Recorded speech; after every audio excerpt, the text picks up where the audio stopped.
जानत हो भैया, परिवार में जब 3 दयादिन का मैटर होला, जब एक से अधिक परिवार होला, दो प्राणी लोग होला, 2 दयादिन होला, तो अक्सर करके आदमी में तो कम, बाकी मेहरारू में बहुत काफ़ी तकरार होला, तनी तनी छोट छोट बात के लेके।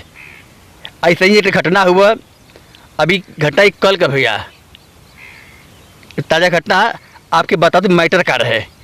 अब आदमी आवत था साँझ का काम करके, तो ओकर मेहरारू मुँह फुलौले बा। आ काहे बदे मुँह फुलौले बा अभी बताओ थे।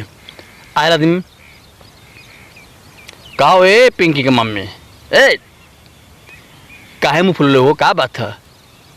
जाई रहे तो हमसे का पूछत तनी, हम कौनो बात कहब तो मारे दौड़ जाए, हमरे बात पर कभी यकीन कर लुआ, कबू ना करे। जाई आपके तो भैया भौजी प्यार बना, भाई भतीज प्यार बना। हमार लड़का तो जैसे जैसे गोबर में पैदा भइल बा और सबका लड़का सोने के पैदा भइल बा। हमसे बात मत करे, आपसे कहला बेकार बा। अरे बतैबो करबू बहिनी की का बात बाटे, काहे मुँह फुलौले हो?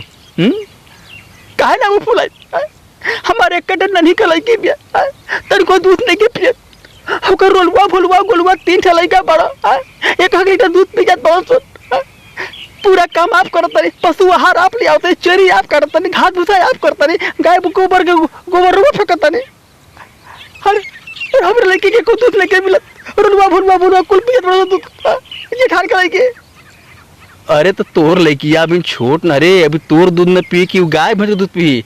इहो जब बड़ हो जाई तो एहू को हिस्सा लग जाई, इहो पी। रहते हमार लड़की ना पीते का भाई, ओके हिस्सा कहीं जाता, हिस्सा कहीं जाता जी।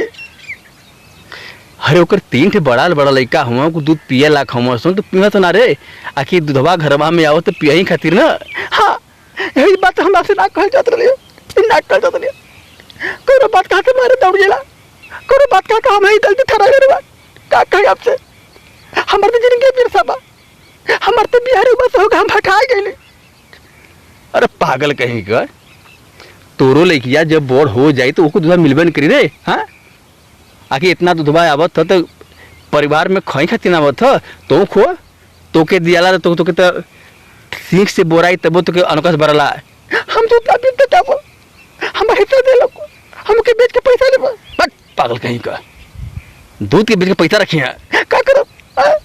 गोबर की दर बाकी रहा, चरे कटिया गोबर खान भैंस को रे कुल करे देवा, होई रखी आइला रे पशु आहार आप ले आइला, कुल गोतिल ले जाता नहीं, ये खाने के 3 लीटर दूध ले जाते नहीं, हमने के 1 लीटर दूध लेके मिलत। का करे हम, ये तो क्या हमारे बताता नहीं, शरीर गल जाता।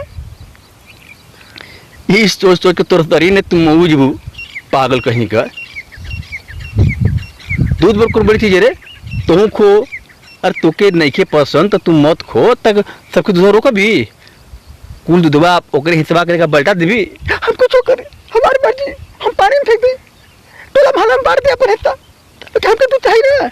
हाँ दूध चाहिए तो का टोला महला में बांट देबू? हाँ घर के लोग खाता तो अनकस भरत था। हाँ पागल कहीं का, हमने पागल बारे, हमें तो पागल नहीं बारे, ऐसे कोई बात ना कही ना।